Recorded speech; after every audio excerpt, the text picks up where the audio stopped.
হামের উপসর্গে সিলেটে আরও এক শিশুর মৃত্যু হয়েছে। হাম পরিস্থিতি নিয়ে জানাতে রাজধানীর শিশু হাসপাতাল থেকে যোগ দিয়েছেন সুকন্যা আমির। আমরা সরাসরি চলে যাচ্ছি তার কাছে। সুকন্যা, শিশু হাসপাতালে হামে আক্রান্ত এবং হামের উপসর্গে এখন পর্যন্ত কতজন ভর্তি আছে, চিকিৎসায় তারা কিরকম সাড়া দিচ্ছে?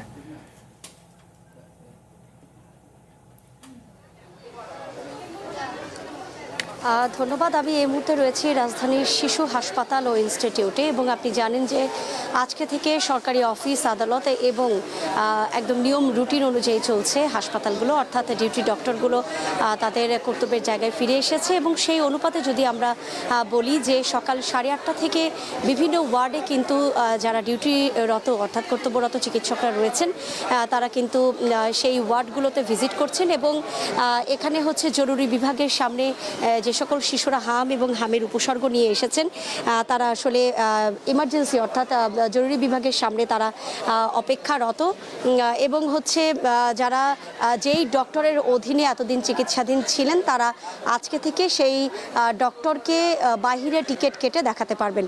এবং যদি বলি যে গেল 24 ঘন্টায় আসলে মোট আক্রান্তের সংখ্যা মানে এ পর্যন্ত ভর্তি রয়েছে, বর্তমানে চিকিৎসাধীন রয়েছে 118 জন। আজকের যেই ডেটা সেটি হচ্ছে বেলা 12টার সময় দেওয়া হবে, সুতরাং আমরা ধরতে পারি যে গত 24 ঘন্টার যেই সংখ্যাটা সেটা পরিসংখ্যানটা জানাতে পারি। তবে বেশ কয়েকদিন ঈদের দিন থেকে ঈদের পরবর্তী সময়গুলোতে কিন্তু চিকিৎসকরা বলেছিলেন যে এই ঈদ যাত্রাকে কেন্দ্র করে হামের উপসর্গ এবং হাম আক্রান্ত রোগীর সংখ্যা বাড়তে পারে বলে তারা একটা আশঙ্কা করেছিলেন, কারণ আপনি জানেন যে হাম কিন্তু সংক্রমণ রোগ এবং ভীষণ ছোঁয়াচে হওয়ার কারণে একজনের থেকে আরেকজনের সংক্রমণ হওয়ার সম্ভাবনাটাই বেশি থাকে।